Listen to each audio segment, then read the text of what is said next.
Matadlos a todos, Dios reconocerá a los suyos. Estas fueron las palabras que, según ciertas fuentes, sellaron el destino de los habitantes de la ciudad de Béziers.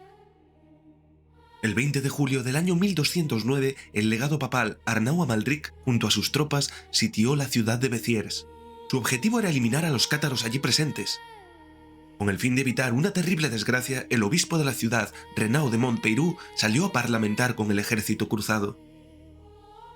Allí les entregaría una lista de su puño y letra con 222 nombres de herejes que se ocultaban en la ciudad.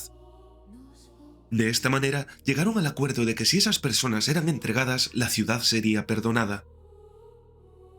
Al regresar a la ciudad, el obispo expuso la propuesta del legado papal.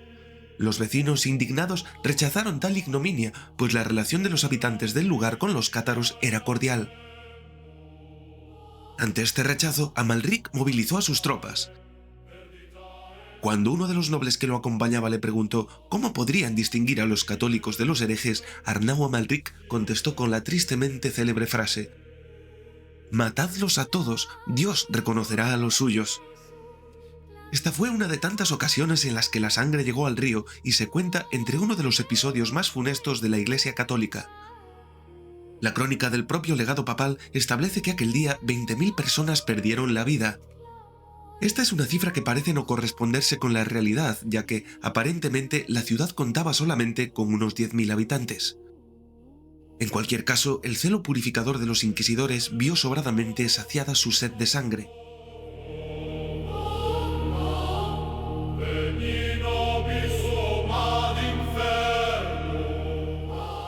El origen de la palabra cátaro no está del todo claro. En su obra Sermones adversus cátaros de 1163, Egberto de Schonau, abad de la abadía homónima en Renania, propuso que el término deriva de cázaros, palabra griega que significa puros. Por su parte, Alain de Lille, en De Fide Católica, sugirió tres posibles orígenes distintos. En primer lugar, casti, en referencia a la aspiración de sus miembros a la castidad y a la pureza. En segundo lugar, caza, término que según él creía erróneamente significaría flujo. Por último, catus, que en latín significa gato, debido a la creencia de que en sus rituales besaban el trasero de estos animales. Los cátaros también son llamados en ocasiones albigenses, en honor a la ciudad de Albi, donde eran muy numerosos. Este gentilicio es el que da nombre a la cruzada albigense, de la que hablaremos posteriormente. Lo que está claro es que los propios cátaros no aceptarían de buen grado ninguna de estas etiquetas. Ellos nunca tomaron este nombre como propio y se hacían llamar a sí mismos buenos hombres y buenas mujeres.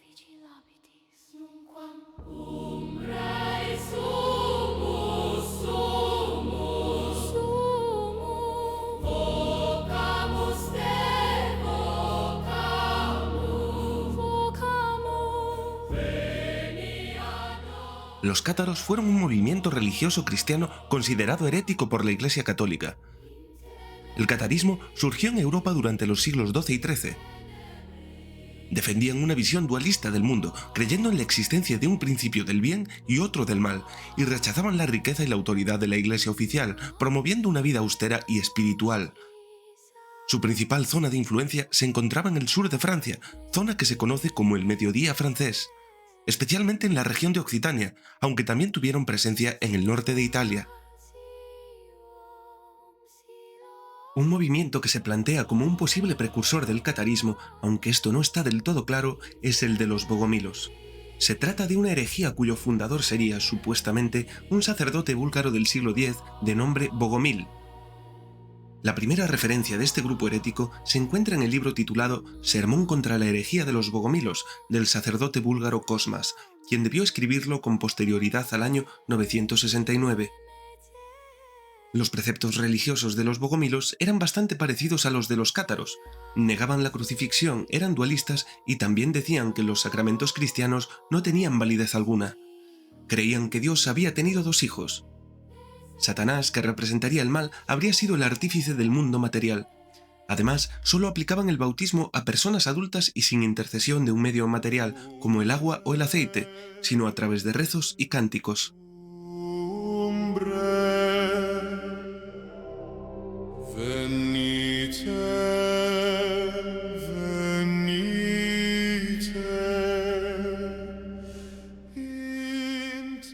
La La herejía no era nada nuevo en la cristiandad. Ya San Pablo había dicho en su primera epístola a los Corintios: porque es preciso que haya entre vosotros aún herejías para que se ponga de manifiesto quiénes sois los auténticos. En los primeros siglos del cristianismo convivieron distintas interpretaciones de la vida y obra de Jesús. Desde el nestorianismo, que consideraba la figura de Cristo como compuesta por dos personas independientes, una humana y otra divina, con, por lo tanto, dos naturalezas diferentes, hasta la tesis opuesta, el monofisismo, que opinaba que Jesús había sido una persona con una sola naturaleza. Ambas tesis fueron consideradas heréticas y la posición oficial de la Iglesia se estableció en el Concilio de Calcedonia del año 451, en la conocida como Unión Hipostática. Jesús habría sido una sola persona con dos naturalezas diferentes. Existían asimismo herejías tan peculiares como la adopcionista, que afirmaba que Jesús nació simplemente como un ser humano común, pero que fue adoptado por Dios. O el arrianismo, que sostenía que Jesucristo no era Dios ni de su misma naturaleza. Esta herejía tuvo un gran recorrido y fue la principal motivación tras la convocatoria del Concilio de Nicea del 325. El reino visigodo que se estableció en la península ibérica era arriano, pero a finales del siglo VI adoptaron el catolicismo, terminando de esta manera con una de las herejías más antiguas.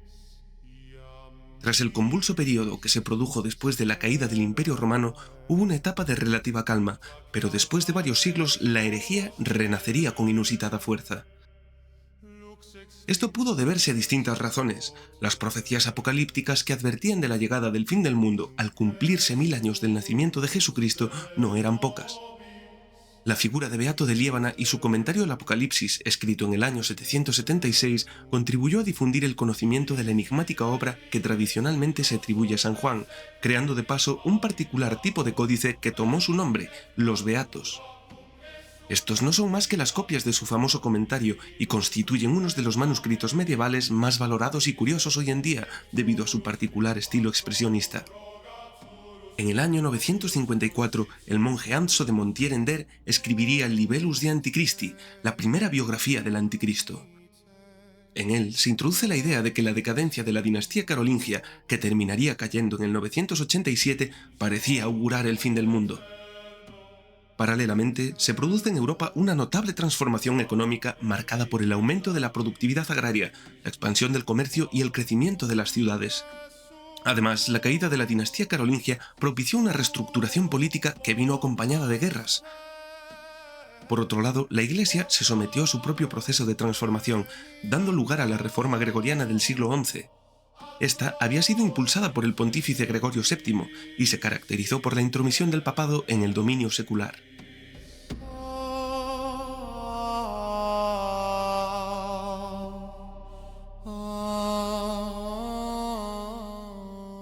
La parte que más curiosidad suscita de esta herejía, aparte de la cruzada que acabó con ellos, es la que atañe a sus costumbres y creencias.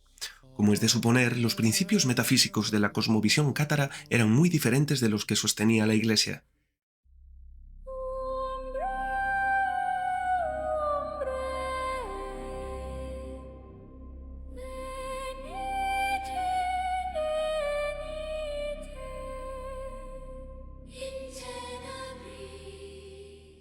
Según el diccionario de la Real Academia Española, el dualismo es una creencia religiosa de pueblos antiguos que consistía en considerar el universo como formado y mantenido por el concurso de dos principios igualmente necesarios y eternos, y por consiguiente independientes uno de otro. En otra acepción se define, dentro del ámbito de la filosofía, como la doctrina que explica el origen y naturaleza del universo por la acción de dos esencias o principios diversos y contrarios. Los cátaros eran dualistas. Para ellos, el Dios del Antiguo Testamento era un Dios malvado, o el diablo. A él le atribuían la creación del mundo material. Existía, aparte, un Dios bueno que habría sido el creador del mundo espiritual. Esta creencia llevaba a los cátaros a repudiar la materia en un sentido general, pues era obra del mal y la consideraban corrupta. En esto coincidían con los antiguos gnósticos que habían identificado al Dios del Antiguo Testamento con el demiurgo platónico y al que algunos se referían como al Dabaoth. En el caso de los cátaros existieron dos tipos de dualismo, uno moderado y uno extremo. Los dualistas moderados entendían que Dios, el Dios bueno, era más poderoso que el malo, que habría sido creado por el primero, pues éste era el artífice de todo. El dios malo, por su lado, en algún momento habría escogido el camino del mal. Por otro lado, en el dualismo extremo, que era el practicado por los cátaros occitanos, ambos dioses tendrían el mismo poder. Existen investigadores que creen que el dualismo extremo es una consecuencia del moderado. El dualismo moderado debe enfrentarse a la contradicción de un dios bueno que tolera el mal, o que lo ha creado, aunque sea indirectamente. Problema que no tendría el dualismo extremo, al suponer a ambas entidades en pie de igualdad. Esta es la formulación clásica del problema del mal, al que la Iglesia respondía diciendo que Dios toleraba el mal debido al libre albedrío. El mal existiría para que nosotros podamos elegir el bien libremente, haciéndonos de esta manera dignos de la gracia divina. Sin embargo, los cátaros lo entendían de otra forma. En el libro de los dos principios, una de las pocas obras cátaras que se conservan, Juan de Lugio dice lo siguiente: todo lo que de bueno se encuentra en las criaturas de Dios procede directamente de Él y por Él. Él dio su ser al bien y es su causa, como hemos establecido, pero el mal, si se encuentra en el pueblo de Dios, no procede del verdadero Dios, ni se manifiesta por Él. No es Dios quien lo ha hecho existir, pues no es su causa ni nunca lo ha sido. Como es de suponer, dado su desprecio por la materia, los cátaros renegaban de la adoración de la cruz. Asimismo, no creían que Jesús se hubiese encarnado. Creían que su cuerpo era una ilusión, no material. De esta manera, Jesús no habría sufrido tortura alguna y tampoco habría resucitado, pues no habría muerto en la cruz.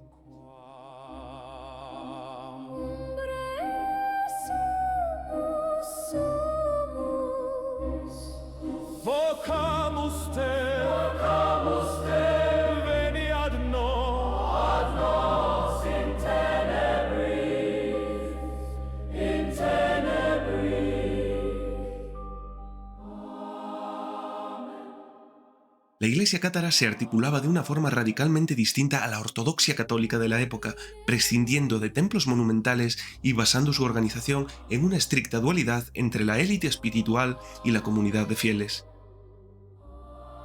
En la cúspide de esta estructura se encontraban los perfectos o buenos hombres. Eran hombres y mujeres que habían recibido el consolamento, el único sacramento de la doctrina cátara, mediante el cual se comprometían a una vida de ascetismo extremo. Este grupo conformaba el clero de la secta, caracterizado por un riguroso celibato, un vegetarianismo estricto y el rechazo absoluto de la propiedad privada. Su vida estaba dedicada por entero a la predicación y al trabajo manual.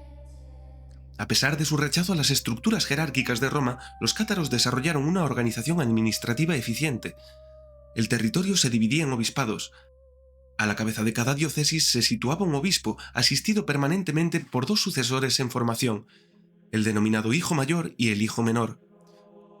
Cuando el obispo fallecía, el hijo mayor asumía el cargo de forma automática, garantizando la continuidad de la Iglesia, mientras que los diáconos se encargaban de supervisar y coordinar las comunidades locales menores. La base socioeconómica de esta Iglesia la constituían los creyentes.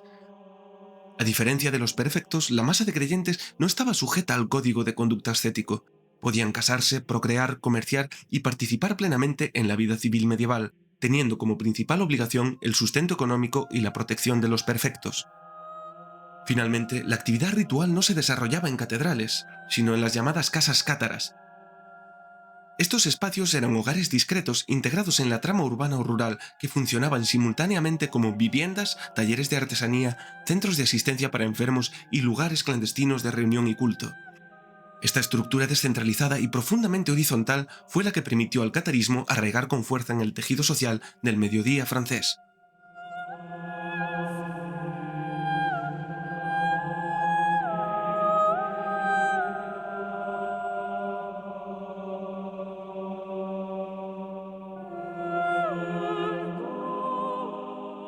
Hablemos ahora de los ritos que practicaban los cátaros. Aunque no eran muchos, están bien documentados. El mellorament o mejora era un ritual que el creyente debía llevar a cabo cuando se encontraba con un perfecto. Mediante este, el creyente reconocía al perfecto como portador del Espíritu Santo. No importaba la localización en la que el encuentro tuviese lugar, pudiendo darse durante el transcurso de algún viaje o en medio de una ciudad. Dado que se consideraba que el creyente aún estaba bajo el influjo de Satanás, no le estaba permitido rezar a Dios directamente, sino que debía suplicarle al perfecto que rezase por él. La ceremonia consistía en 3 genuflexiones que el iniciado hacía ante el perfecto. En cada una de ellas repetía «bendíceme», para terminar añadiendo al final del rito «Señor, rogad por este pobre pecador que soy, para que haga de mí un buen cristiano y me conduzca a buen fin». El prefecto contestaba entonces «Recemos a Dios para que haga de ti un buen cristiano y te conduzca a un buen fin».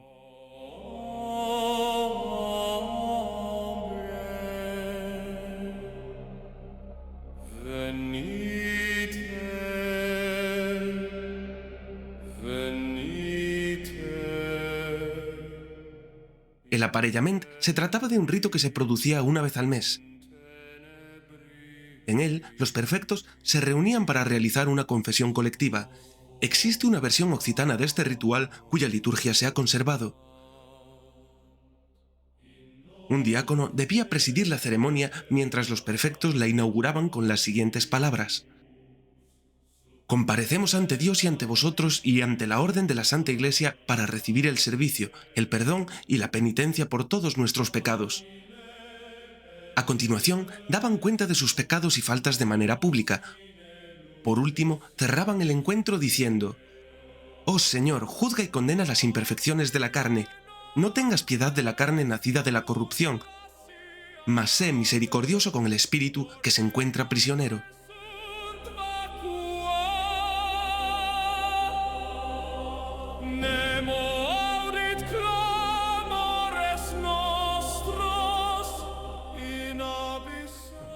El consolament o consolamento tal vez sea el rito más relevante de entre los practicados por los cátaros. A través de él, el creyente recibía el Espíritu Santo de alguno de los perfectos, convirtiéndose él mismo en perfecto a su vez. Es, en realidad, el único sacramento administrado por los cátaros y hacía las veces de bautismo, comunión y extrema unción. Para llevarlo a cabo, se necesitaba un ejemplar del Nuevo Testamento o a veces simplemente del Evangelio de San Juan. A través de la imposición de manos y una serie de oraciones y lecturas de estos libros se transmitía el Espíritu Santo. Por último, la ceremonia se clausuraba con un beso. Si la consolada era una mujer, se interponía un libro para evitar el contacto físico.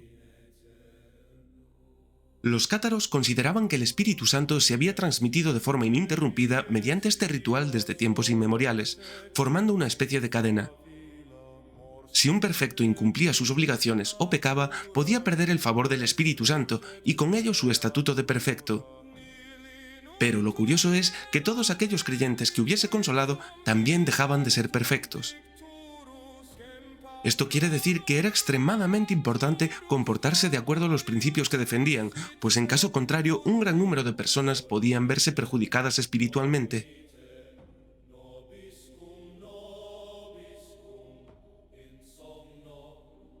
La endura es, sin duda, el más peculiar de todos los ritos cátaros. Aunque es uno de los más conocidos, según parece, solo se dio muy tardíamente, pues las únicas referencias que existen de él son posteriores al siglo XIV, cuando el catarismo ya era muy minoritario. La endura, cuyo significado en occitano es ayuno, consistía en dejar de tomar alimentos con la finalidad de entregarse a las garras de la muerte libre de pecado. Era un proceso largo durante el cual los cátaros podían beber agua y tal vez comer algo de pan. Este rito fue objeto de numerosos malentendidos y en la práctica fue llevado a cabo por un muy pequeño número de cátaros, muchas veces con la finalidad de no caer vivos en manos de sus perseguidores.